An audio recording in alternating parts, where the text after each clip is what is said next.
আমি নিশাত জাহান Sweety, 22 session management department, Dhaka কেন্দ্রীয় বিশ্ববিদ্যালয়। আমরা দেখেছি সেই খসড়া প্রকাশিত হয়েছে এবং এর জন্য এর আগে দীর্ঘদিন আপনাদের এটি একটি স্বপ্নের মতোই ছিল, এর জন্য আপনারা আন্দোলনও করেছিলেন।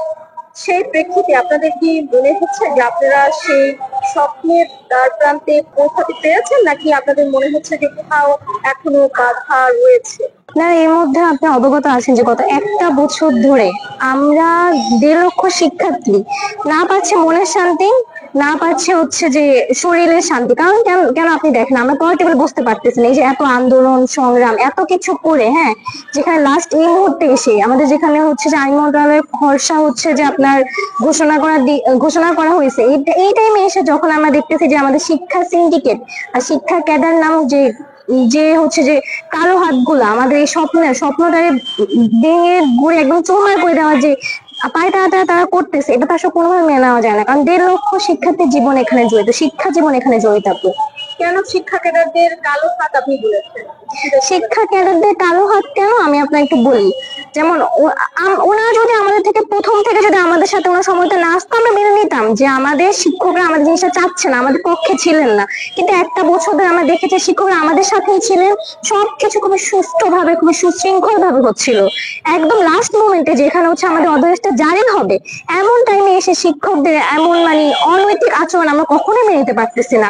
আপনি দেখবেন যে আমাদের 2 সপ্তাহ আগে হচ্ছে যে একটা মানববন্ধন হয় ইডেনের সামনে, গুটি কয়েক শিক্ষার্থী হচ্ছে একটা মানববন্ধন করে যে তারা ঐতিহ্য চাচ্ছে। হ্যাঁ, ইডেনে হচ্ছে যে কোনো কম্বাইন করা যাবে না, ওরা এই দাবিগুলো তুলে ধরতেছে। এখানে পেছনে ইতিহাসটা আমি আপনাকে একটু বলি। ওই দিন হচ্ছে যে আমাদের 11টা থেকে 3টা পর্যন্ত এক্সাম চলতেছিল, আমার টেস্ট এক্সাম 22 সেশনে ছিল টেস্ট এক্সাম।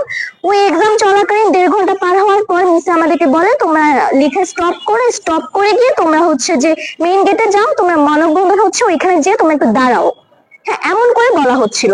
তা আমরা যখন ভিতরে এই কোশ্চেনটা ছুড়ে দিলাম যে মিস পরীক্ষা রেখে পরীক্ষার হল থেকে উঠে গিয়ে কেন আমাদের মানববন্ধনে যেতে হবে, তখন মিসটা বললো কি যে না, তোমাদের যেতে হবে মানে হবে, বাধ্যতামূলক ভাবে যেতে হবে, তোমরা একটা মেয়েও একটা কালি একটা লাইন লিখতে পারবা না খাতার মধ্যে, এমন কথা বলা হয়েছে। তখন আমাদের কি করা, বাধ্য হয়ে প্রতিটা মেয়েকে ওখানে যায় হচ্ছে দায়িত্ব হচ্ছে, মানে ওয়ান কাইন্ড অফ আমাদের জোরপূর্বক ওখানে পাঠানো হয়েছে, আমাদের কারোতে ইচ্ছা না, আমি তো সদিচ্ছায় যাই নাই।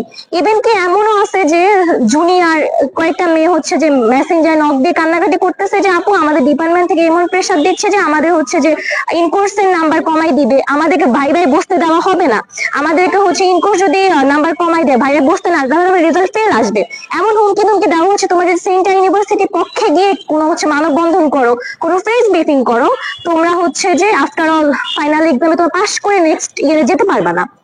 এই হুমকিগুলো আসলে দিয়ে দেওয়া হচ্ছে। তাহলে আপনি দেখেন একদম 1.5 লক্ষ শিক্ষার্থী, 7 কলেজে যে স্টুডেন্ট আছে আমরা, 1.5 লক্ষ শিক্ষার্থী প্রাণের দাবি এটা। আপু আমাদের শিক্ষার মান শিক্ষার পরিবেশ ছাড়া তো আমরা ঐতিহ্য দিয়ে কি করবো?